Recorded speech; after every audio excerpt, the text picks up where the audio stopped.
warahmatullahi wabarakatuh. Perkenalkan, nama saya Risma Maulanda Fatima Azara, NIM G04219067 dari Prodi Ekonomi Syariah Universitas Islam Negeri Sunan Ampel, Surabaya.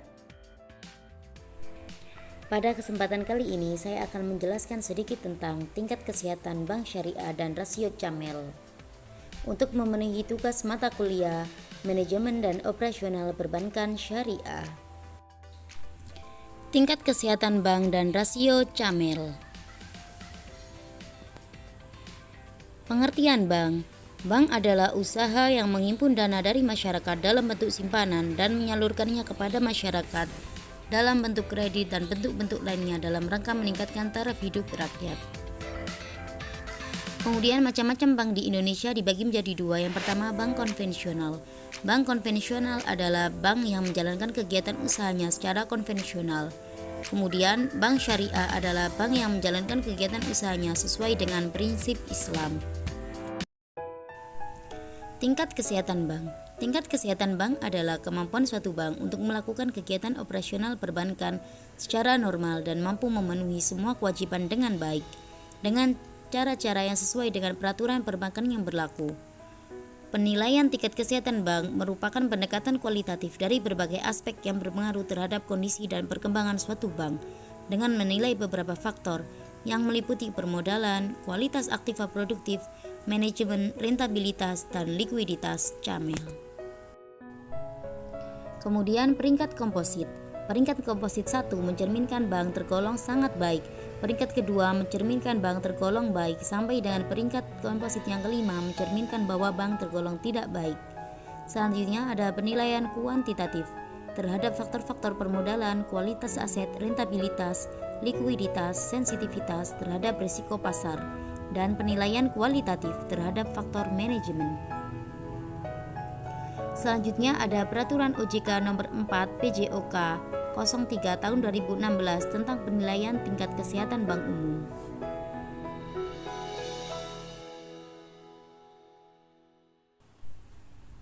Sesuai dengan Undang-Undang Nomor 7 Tahun 1992 tentang perbankan, sebagaimana telah diubah dengan Undang-Undang Nomor 10 Tahun 1998, bank wajib memelihara kesehatannya.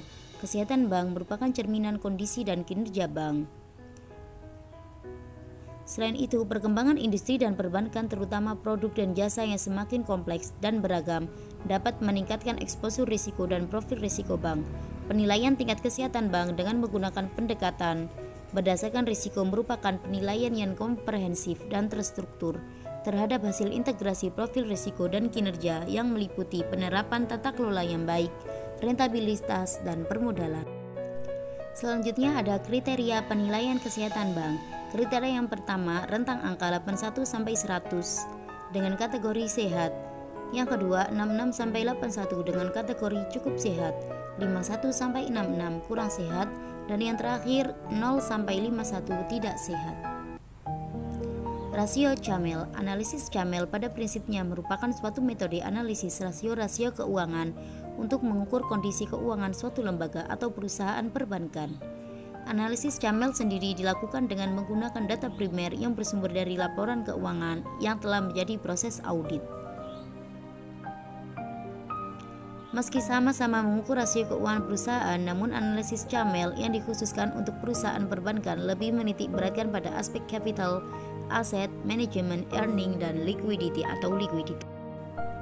Metode analisis camel bertujuan untuk menilai atau mengukur tingkat kesehatan perusahaan perbankan berdasarkan rasio-rasio keuangan yang ditekankan pada 5 aspek, yaitu aspek modal, kualitas aktiva, manajemen pendapatan, dan likuiditas. Penilaian tingkat kesehatan bank umum diukur dengan beberapa metode. Yang pertama dipakai pada tahun 1991, yaitu metode camel, Capital Asset Management Earning Liquidity. Kemudian, peraturan perundang-undangan secara spesifik membahas tentang kesehatan perbankan syariah adalah Peraturan Bank Indonesia Nomor 9/1/PBI Tahun 2007 tentang sistem penilaian tingkat kesehatan bank umum berdasarkan prinsip syariah. Kemudian, komponen aspek dalam analisis camel. Yang pertama ada capital atau modal. Yang kedua atau aset quality, kualitas aktiva. Yang ketiga, manajemen yang keempat earning atau pendapatan, dan yang kelima liquidity atau likuiditas. Faktor-faktor penilaian tingkat kesehatan bank yang pertama adalah faktor permodalan atau sering disebut dengan capital. Capital merupakan faktor pertama dalam penilaian tingkat kesehatan bank dengan menggunakan rasio keuangan model Chamels. Setiap bank yang beroperasi di Indonesia diwajibkan untuk memelihara kewajiban penyediaan model minimum KPMM sekurangnya 8% minimal capital adequacy ratio sebesar 8%. Dari waktu ke waktu akan disesuaikan dengan kondisi dan perkembangan perbankannya terjadi. Dengan mengacu pada standar internasional, rasio CAR dirumuskan sebagai berikut. CAR sama dengan modal bank total ATMR kali 100. Yang ketiga ada manajemen.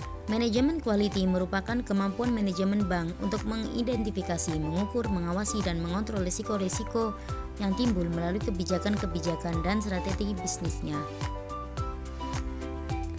Menurut jurnal Merkusiswati 2007 berpendapat bahwa tingkat kesehatan bank berdasarkan pada aspek manajemen dan rasio net profit margin atau sering disebut NPM.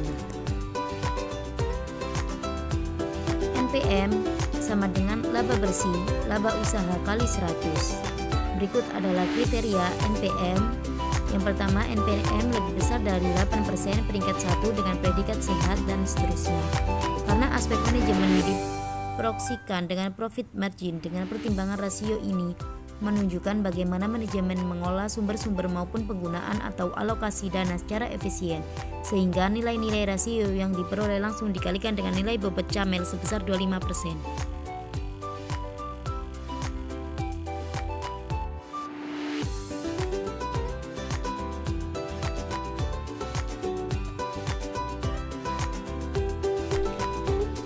Yang keempat, rentabilitas earning. Rentabilitas atau earning mengukur tingkat profitabilitas bank dalam pengelolaan aktiva dan tingkat efisiensi operasionalnya. Rentabilitas diukur dengan dua rasio, yang pertama rasio ROA dan yang kedua rasio UPU. Rasio ROA, laba sebelum pajak dibagi rata-rata total aset kali 100, di mana rata-rata total aset dihitung selama 12 bulan terakhir. Kemudian rasio BOPO, beban operasional dibagi pendapatan operasional kali 100%. Kemudian untuk penilaian ROA, rasio ROA sama dengan 0 atau negatif, NK sama dengan 0. Setiap kenaikan 0,15%, NK plus 1 maksimal 100. Yang kelima, likuiditas. Aspek likuiditas diatur dengan rasio berikut. Cash ratio untuk mengukur kemampuan bank memenuhi kewajiban yang harus segera dibayar dengan harta likuid yang dimiliki bank.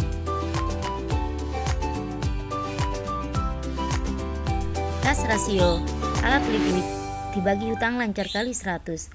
Alat likuiditas diantaranya ada kas, giro atau tabungan pada bank lain, dikurangi antar bank pasifa. Hutang lancar, kewajiban segera dapat dibayar, tabungan dan deposito masyarakat.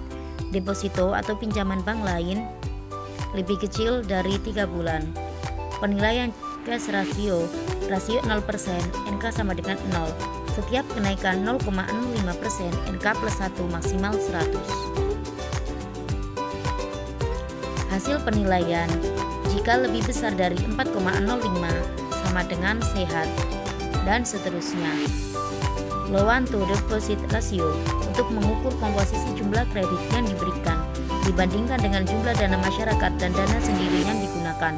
LDR sama dengan kredit yang diberikan dibagi dana yang diterima kali 100. Kriteria penilaian CAR. Rasio CAR lebih besar dari 12% peringkat 1 dengan predikat sangat sehat, dan seterusnya. Tinggi rendahnya CAR suatu bank akan dipengaruhi oleh dua faktor utama. Yang pertama yaitu besarnya modal yang dimiliki bank, dan yang kedua jumlah aktiva tertimbang menurut resiko ATMR yang dikelola oleh bank tersebut. Kemudian kita akan membahas tentang kualitas aset. Kualitas aset adalah penilaian terhadap faktor kualitas aktiva produktif atau KAP didasarkan pada dua rasio, yaitu kualitas aktiva produktif KAP sama dengan aktiva produktif yang diklasifikasikan dibagi total aktiva produktif kali 100. Kriteria penilaian KAP, rasio KAP lebih kecil sama dengan 2% peringkat 1 dengan predikat sangat sehat, dan seterusnya.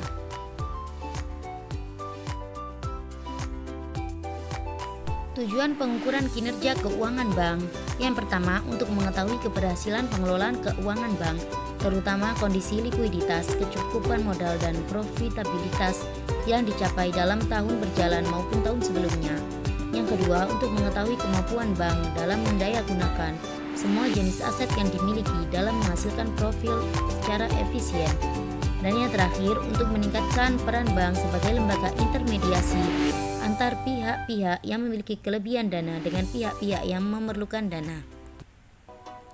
Sekian penjelasan dari saya, kurang lebihnya saya mohon maaf. Wassalamualaikum warahmatullahi wabarakatuh. Sekian video penjelasan singkat mengenai rasio channel dari saya. Kurang lebihnya saya mohon maaf. Wassalamualaikum warahmatullahi wabarakatuh. Don't forget like, comment, and subscribe. Terima kasih.